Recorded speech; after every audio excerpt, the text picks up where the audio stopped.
There have been a lot of Assassin's Creed stories told over the years. Since the series' inception in 2007, we've seen more than 10 games into the series, which means 10 separate individual storylines. And with that, whilst we've had many ups and downs, we've had a lot of iconic and legendary moments in the series. So I thought today I would look into some of those iconic moments and see which one is truly the best. Before we begin, it would really be appreciated if you could hit like, and if you're new here, make sure to subscribe with post notifications turned on. And with that being said, let's look at the 10 greatest Assassin's Creed moments of all time. At number 10, we have Connor's cut speech, which may be a little bit of a cheat considering it isn't technically in Assassin's Creed 3.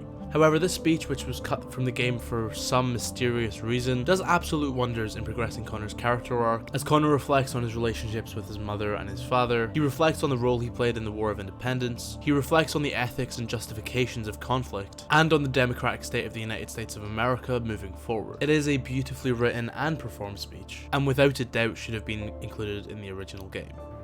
Mother, Father, I am sorry. I have failed you both. I made a promise to protect our people. I thought if I could stop the Templars, if I could keep the revolution free from their influence, that those I supported would do what was right. They did, I suppose, do what was right for them. As for you, Father, I thought I might unite us, that we would forget the past and forge a better future. In time, I believed you could be made to see the world as I did, to understand. But it was just a dream. This too I should have known. Were we not meant to live in peace then? Is that it?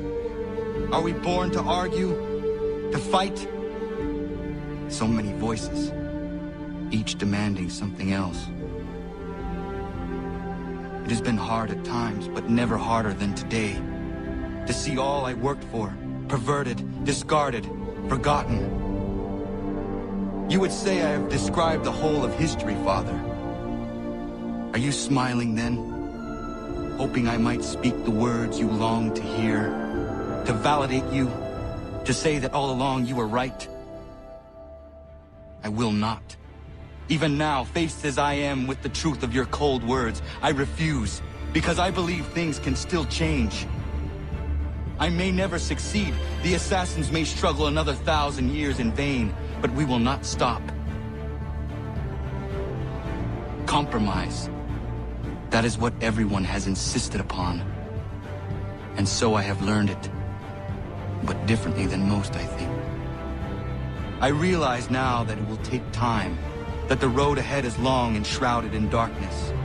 It is a road that will not always take me where I wish to go, and I doubt I will live to see its end. But I will travel down it nonetheless. For at my side walks hope. In the face of all that insists I turn back, I carry on. This is my compromise. At number 9, we have Bayek and Aya forming the Hidden Ones in Assassin's Creed Origins, a moment which really spans two scenes and sees the two's relationship break off. This moment acts as an interesting dichotomy, as to this point Bayek and Aya's relationship and their son have been the driving motivation for both of them to do what they've done. So to see that broken apart for the sake of building something greater, for building a more collective philosophy on violence, it does away with personal revenge and instead looks at true justice. To me, it was a fantastic way to establish the Brotherhood and the Creed. Although the actual Creed itself is never mentioned, and although the overall origin story of the Brotherhood in this game is slightly half-assed, this moment definitely serves as iconic in the series. With all my words, I have nothing to say now. Cleopatra has been poisoned by Rome, and we by her treachery. We will burn with Egypt. The Order is stronger now. They have Rome. I will deal with this in our favor. Hold on. I was wrong. I am responsible.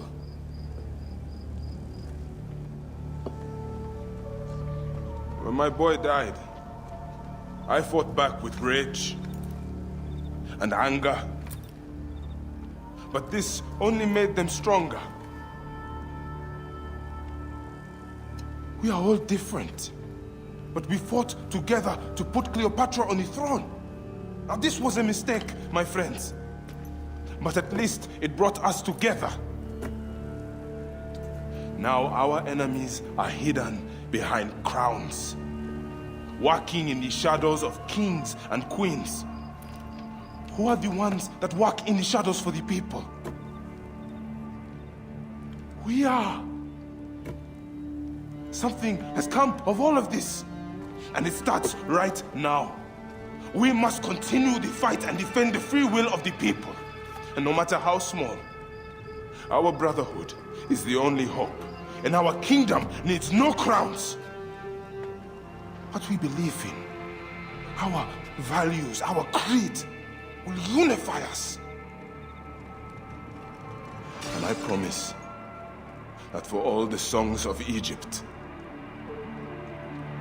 I will be the father I was not that day in Siwa.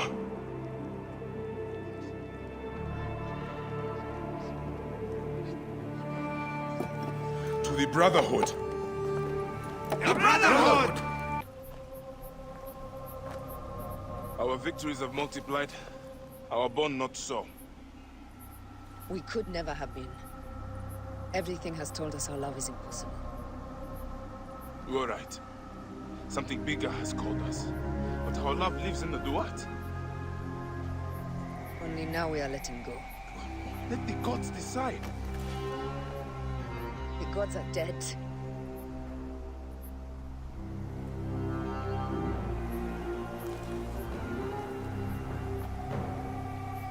We must sacrifice our personal lives for the greater good. All this darkness was for a reason.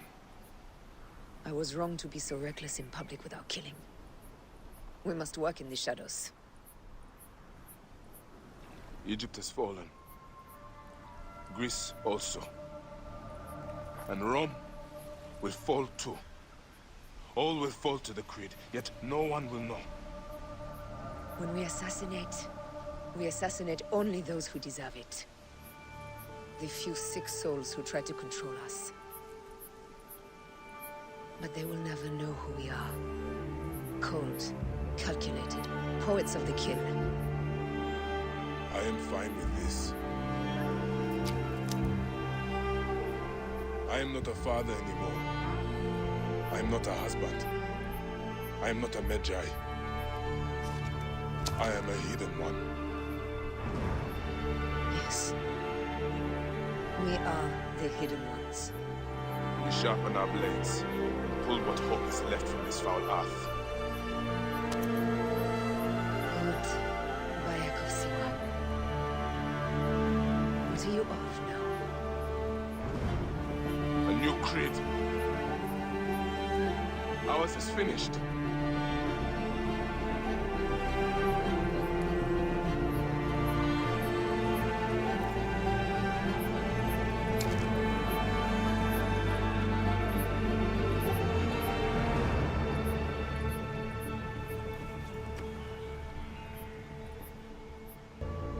At number 8, we have the Fall of Lisbon in Assassin's Creed Rogue, and this may surprise some people considering, well, it's Assassin's Creed Rogue in a top 10 greatest Assassin's Creed moments list. Yes, Rogue isn't exactly known for being the best game in the world, however this moment definitely stands out from the mediocrity of the rest of the game. And although it's more from a gameplay perspective than a narrative perspective, the effect it has on Shay Patrick Cormac is still clear. As Shay travels to Portugal, you make your way through a classic assassin's tomb, in ode to the Ezio trilogy of games, before discovering a precursor artifact that leads to an earthquake, leading to the best set piece in the entire series.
could God do this to them?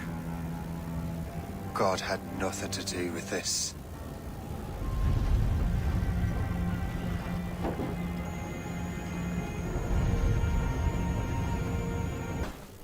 So what's the next city you want me to smite? What happened in Haiti happened in Portugal. A great earthquake. Thousands dead thanks to your damned manuscript! This cannot be. Jay, a person cannot start an earthquake! A person meddling with these precursor machines could. You saw the box, Hope. The temple was filled to bursting with that kind of power. You made me slaughter innocents! How dare you! You defend him? Achilles sent me in there like Macandal sent his man in Haiti. What the hell's going on? Stop this! The operation was delicate. Perhaps you are shifting the earth itself. Who are you to decide what city falls next? Get him out of here. At number 7, we have Connor and Haytham arguing, which, although is a fairly minor scene in Assassin's Creed 3, really is the epitome of the Assassin-Templar conflict in the entire series, as the two have a moral and ethical discussion that goes farther than good and evil, and Haytham opens Connor and the player's eyes to a different perspective on the Templar Order, as well as presenting a side of the American War of Independence that isn't always highlighted. This moment defines both Connor and Haytham's character going forward, and it is a fantastic inclusion. Tell me something. You could have killed me when we first met. What stayed your hand? Curiosity. Any other questions? What is it the Templars truly seek? Order. Purpose. Direction. No more than that. It's your lot that means to confound with this nonsense talk of freedom. Time was. The assassins professed a far more sensible goal. That of peace. Freedom is peace. Oh no. It's an invitation to chaos. Only look at this little revolution your friends have started. I have stood before the Continental Congress and listened to them stamp and shout. All in the name of liberty. But it is just noise. And this is why you favor Lee? He understands the needs of this would-be nation far better than the jobberknolls who profess to represent it. It seems your tongue has tasted sour grapes. The people have made their choice, and it was Washington. The people chose nothing. It was done by a group of privileged cowards seeking only to enrich themselves. They convened in private and made a decision that would benefit them. Oh, they might have dressed it up with pretty words. That does not make it true. The only difference, Connor, the only difference between myself and those you aid is that I do not feign affection. At number 6, we have the Bonfire of the Vanities speech. Again, another iconic moment, as at the end of sequence 13, Ezio witnesses the people string up Savonarola to be burned at the stake, something that he can't bear to witness, and so he leaps on stage and puts Savonarola out of his misery. Following this, he talks to the crowd, just a moment ago bloodthirsty for vengeance, as he was 20 years earlier, and talks them down, explains to them that they have the freedom to choose. They don't have to fall in line with the beliefs and wants of others, the beliefs and wants that are expected of them. And he pays beautiful tribute to the people that have led him through his journey. Silenzio! Silenzio! 22 years ago, I stood where I stand now and watched my loved ones die, betrayed by those I had called friends. Vengeance clouded my mind. It would have consumed me, were it not for the wisdom of a few strangers who taught me to look past my instincts. They never preached answers, but guided me to learn from myself. We don't need anyone to tell us what to do. Not Savonarola, not the Medici. We are free to follow our own path. There are those who will take that freedom from us. Too many of you gladly give it. But it is our ability to choose whatever you think is true that makes us human. There is no book or teacher to give you the answers, to show you the path. Choose your own way.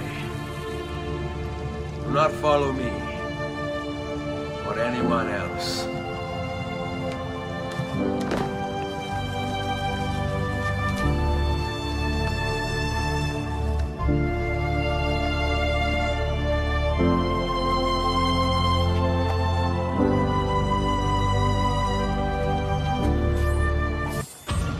At number 5, we have Altair vs Al Mualim, the epic conclusion of AC1, as Altair finally uncovers Al Mualim's grand plan to seize the apple and seize control of the Middle East, after playing both sides of the Crusades for his own want. After Altair and Malik reunite and rekindle their brotherhood, Altair faces the mentor that raised him, and Altair, with his newfound set of values and principles, can't stand what his mentor is doing. Not only is it a fantastic character moment, but it also interlinks the modern day beautifully with the Apple of Eden and the map of the temples, something that back in 2007 was a complete mystery and led perfectly into a sequel. No!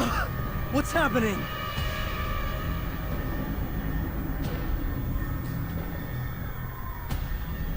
So, the student returns. I've never been one to run. Never been one to listen either. I still live because of it. What will I do with you? Let me go. Oh, Altair. I hear the hatred in your voice. Feel its heat. Let you go? Well, that would be unwise. Why are you doing this? I found proof. Proof of what? That nothing is true, and everything is permitted. Come, destroy the betrayer. Send him from this world. Face me, or are you afraid?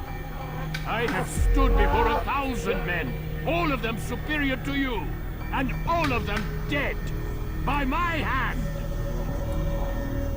I am not afraid. Prove it. What could I possibly fear? Look at the power I command.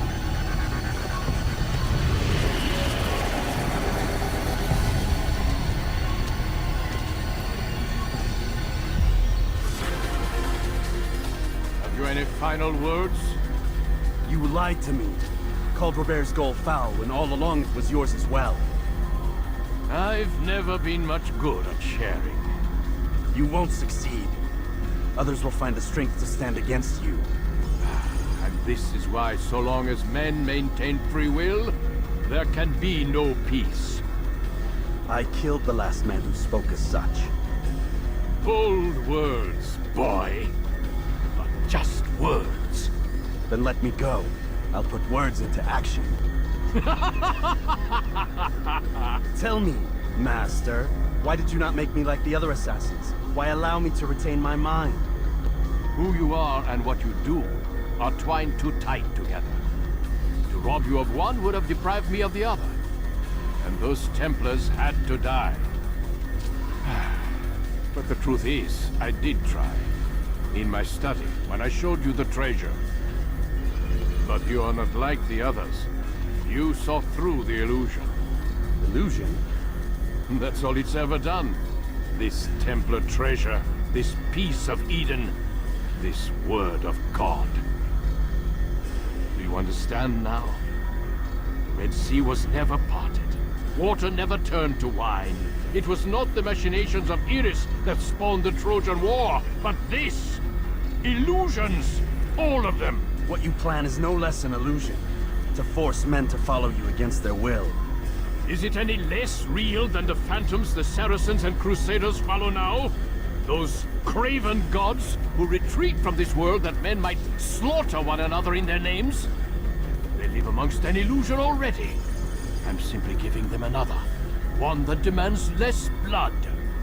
At least they choose these phantoms. Or do they? Aside from the occasional convert or heretic? It isn't right. Ah, and now logic has left you. In its place, you embrace emotion.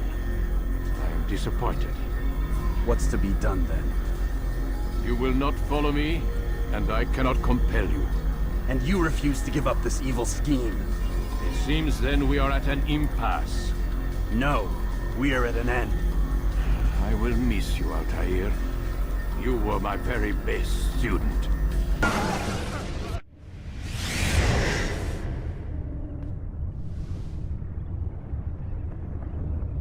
Impossible. The student does not defeat the teacher. الشيء واقع مطلق بل كل ممكن. So it seems. You have won then. Go and claim your prize. You held fire in your hand, old man. It should have been destroyed.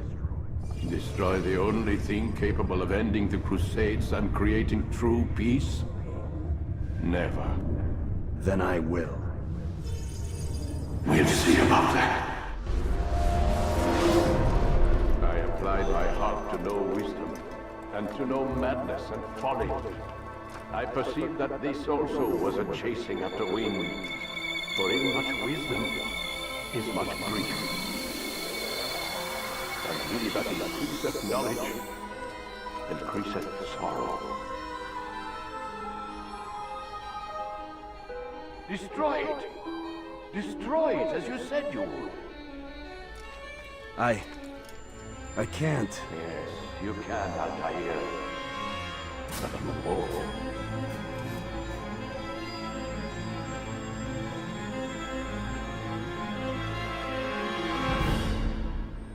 Speaking of moments that lead perfectly into sequels, at number 4 we have Ezio meeting Minerva in the vault. A scene which comes off the back of Ezio showing mercy to the man he's been chasing the entire game, and realizing, at least to a certain extent, that he has a greater purpose for being in the vault. And so when he enters and is greeted with an image of Minerva, he, along with Desmond, along with the player, are massively confused. And this confusion turns to intrigue as Minerva begins laying out the end of the world that she witnessed and the end of the world that is on its way. And in the final moments of the scene, speak out to Desmond directly, leaving Ezio dumbfounded and leaving the player just simply wanting to know what happens next. It is a fantastic ending to a brilliant game.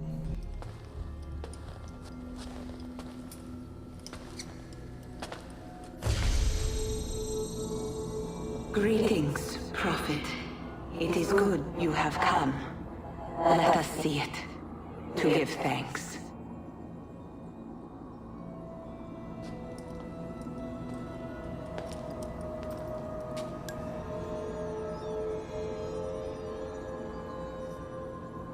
We must speak. Who are you? Many names. When I died, it was Minerva. Before that, Merva and Mera. And on and on. The others, too. Juno, who was before called Uni. Jupiter, who was before called Tinia.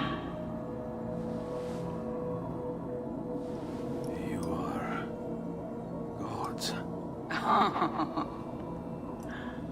No, not gods. We simply came before.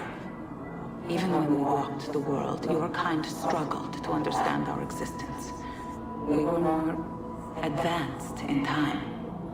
Your minds were not yet ready. Still not. Maybe never. No matter. You may not comprehend us, but you will comprehend our warning. You must.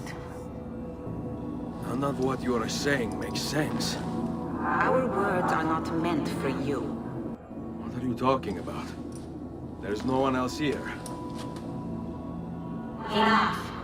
I do not wish to speak with you, but through you. You are the prophet. You've played your part. You anchor him, but please be silent, that we may commune. Listen.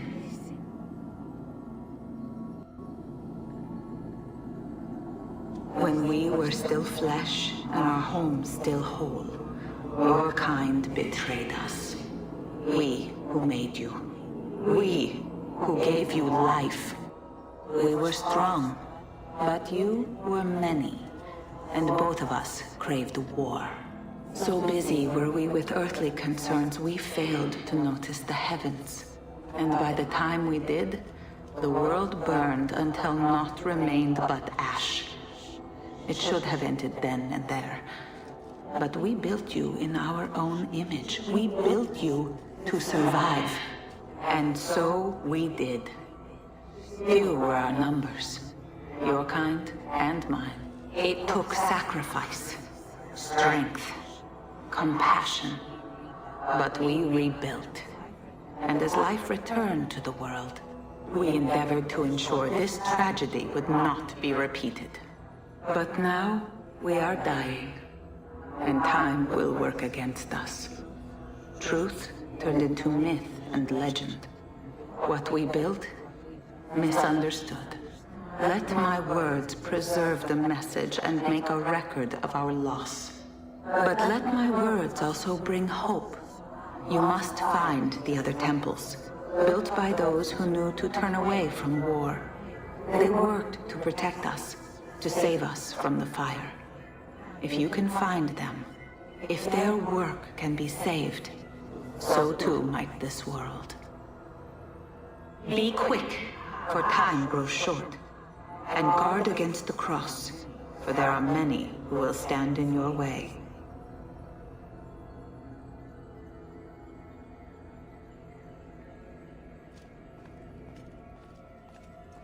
It is done. The message is delivered. We are gone now from this world. All of us. We can do no more. The rest is up to you, Desmond. What? Who is Desmond? I don't understand. Please, wait. I have so many questions.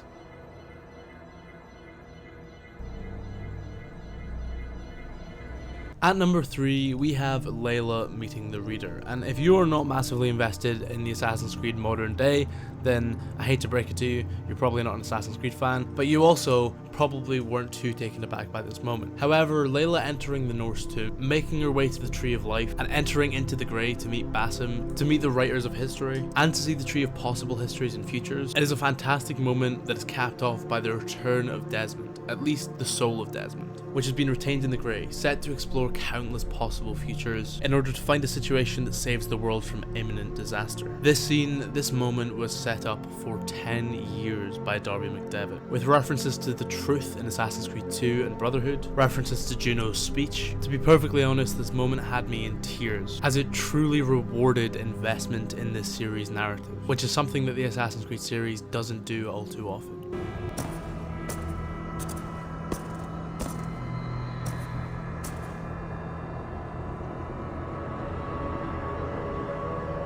Layla. Hello. You know me? Yes. Through the calculations I read here in the Grey. 8 years ago, the odds of your arrival were 15,055,003,276 to 1. As the years passed by, those odds improved. And as of yesterday, near even. It's a pleasure to meet you at last. Who are you?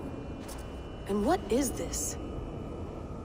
I am the reader of the calculations. All these, possible futures for you and the world outside. I have spent much of my new life reading these, searching for a way to finish everything we started so long ago. It begins here. You slow down this machine and save the world, from which point all possible futures expand. Millions upon millions of possible roads. But in every one, another catastrophe recurs. The node collapses and the world is wiped out. The human race dwindles and fades. I must keep looking.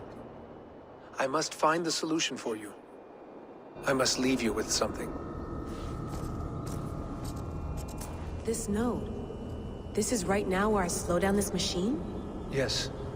I start all my calculations from this point. The only thing I know for certain. That seems limiting. How do you mean? What if you went back further, to 2012 when Desmond saved the world? Desmond? What if he didn't save the world? What if he walked away and let the world burn? Look at those timelines. Read them instead. I see. An interesting idea. Fascinating. Billions upon billions of new timelines to explore. Exactly. These are timelines that never came to pass, but they could have. If Desmond had let the world be destroyed, maybe the humans that survived would have learned something from the disaster. And maybe in one of those timelines they could have found a way to prevent it from happening ever again. That is brilliant. How did you come to that idea? If you spend too much time narrowing down what's possible, you may never give another thought to the improbable. Thank you for your insights, Layla. It's only the beginning. We have a lot of data to sift through. Are you staying? Until we find something useful, I will. I don't want this to happen ever again. You may not have much time, Layla. The machine is powered down, but the radiation, it will linger for decades. By my calculations, you have 73 seconds before your exposure is lethal. I'm not worried. I have the Staff of Eden. It heals and protects. No. You do not. What? How? Of course. Of course? Fuck! Alright. We'll find a solution together. However long it takes. And if that means I can never leave, so be it. I owe this to the people I hurt. The people I love. Yes. I know the feeling. Let's get going, huh? A few billion timelines might take a while. It will. But it will not feel like it. That is what I like about this place.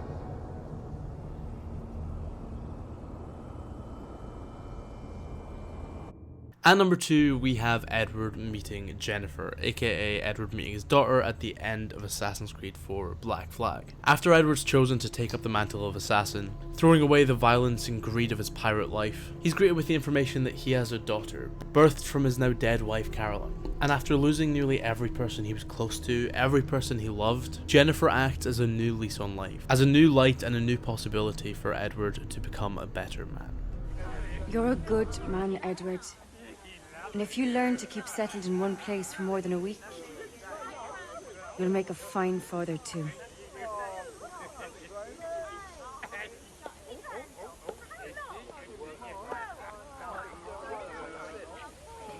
Of all the money that I had, I spent it in good company. And all the harm that I've done, alas, it was to none but me. And all I've done for want of wit, to memory now I can't. So felt the parting glass. Good night and joy be with you all. And last but not least, at number 1, we have the culmination of Assassin's Creed Revelations, as Altair, Ezio and Desmond meet across time. A scene which caps off both Ezio and Altair's total character arcs, and a scene which truly places the title of protagonist onto Desmond's shoulders. It is truly incredible, and it is the best moment in the entire history of the Assassin's Creed series. No books, no wisdom. Just you, fratello mio.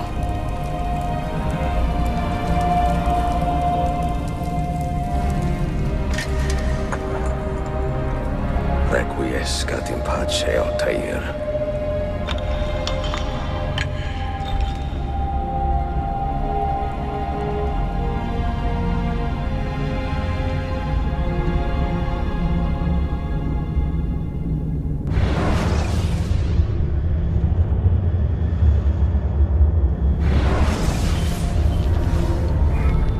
You have seen to my books?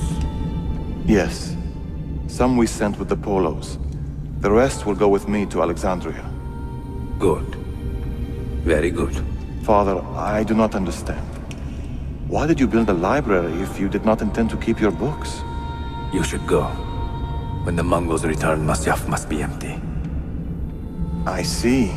This is not a library at all. It is a vault. It must stay hidden, Darim. Far from eager hands. At least until it has passed on the secret it contains. What secret? Go, son. Go be with your family. And live well. All that is good in me began with you, Father.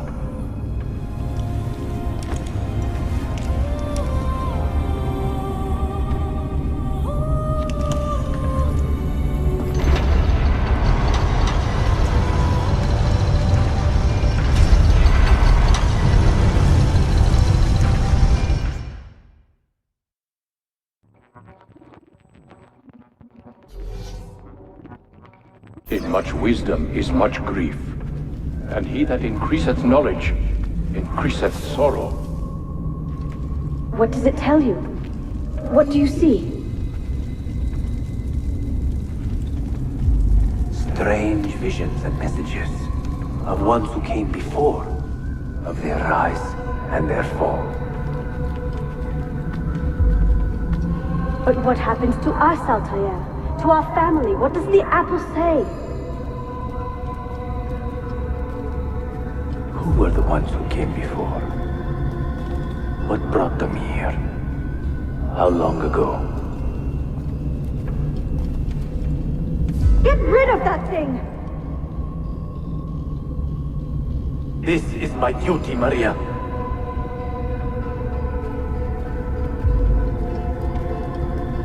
Maria?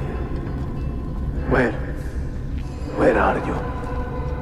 Where is she? Gone, Father. You do not remember? She's gone.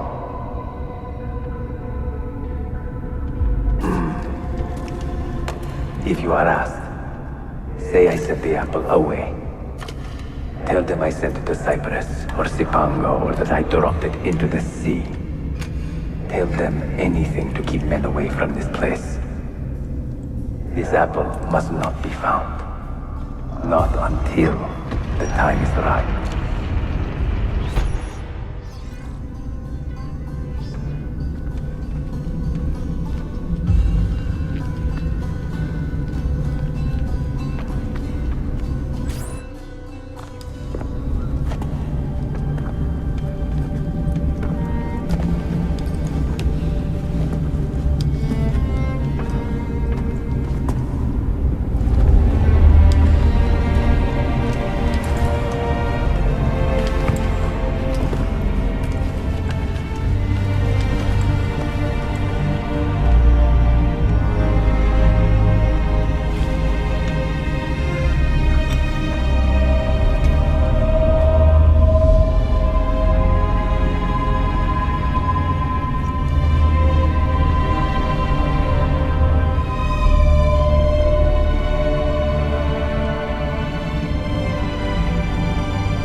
Another artifact.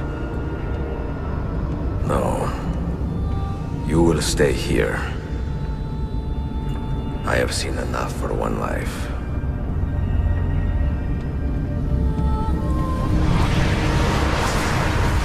Desmond? He's talking to me? I heard your name once before, Desmond. A long time ago. And now it lingers in my mind, like an image from an old dream. I do not know where you are, or by what means you can hear me. But I know you are listening.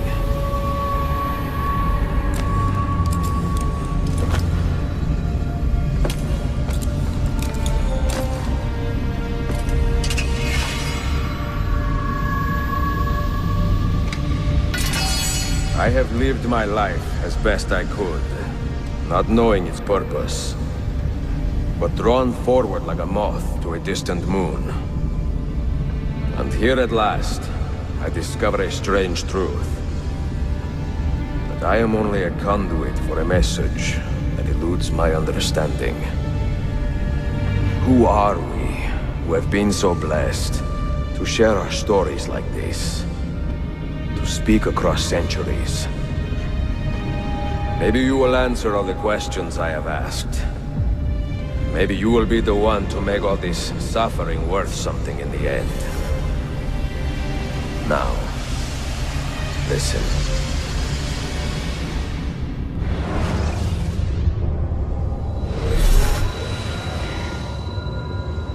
Do you hear me, Cypher? Can you see me? Ah, there you are. Good. A strange place, this nexus of time. I am not used to the calculations. That has always been Minerva's domain. I see you still have many questions. Who were we? What became of us? What do we desire of you? You will have your answers. Only listen, and I will tell you how. Both before the end and after, we sought to save the world. We built vaults within which to work, each dedicated to a different method of salvation. They were placed underground to avoid the war which raged above, and also as a precaution should we fail in our efforts. Each vault's knowledge was transmitted to a single place.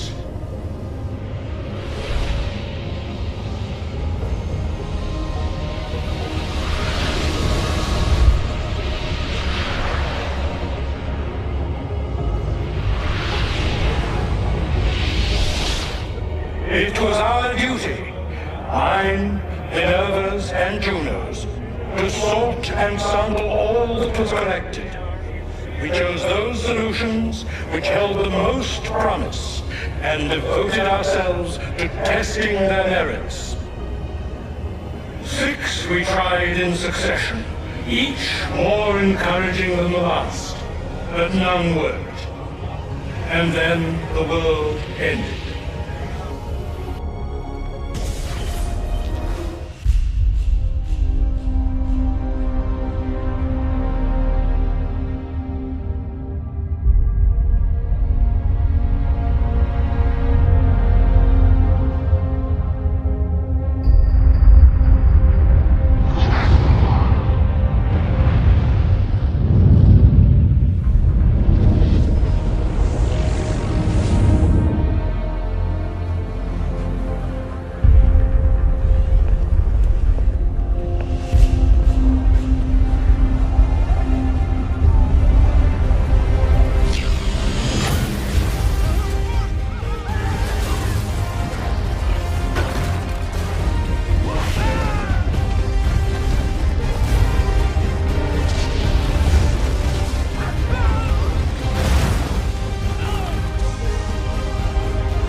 The earth shook for days, the fires burned for weeks, and when the ash had settled, less than 10,000 of your kind still lived, and far fewer of ours.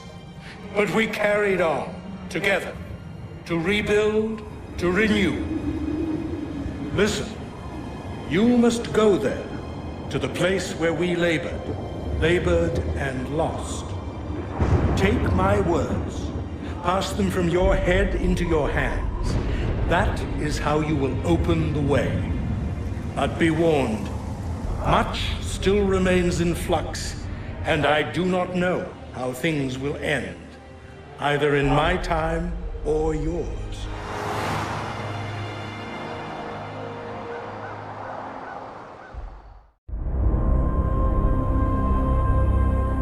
Wait, look, his vitals are stabilizing. Something's happening. He's moving. Desmond, can you hear me? Son?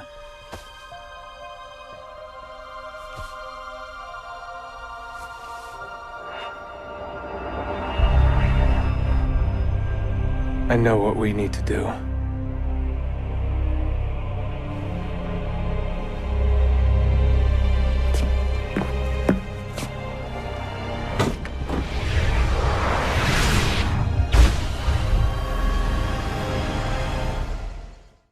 Thank you so much for watching. If you did enjoy, make sure to hit like, and if you're new here and want to see more content like this, make sure to subscribe with post notifications turned on. With all that being said, I've been Joe, aka Founder Scarab, and I will see you in the next one.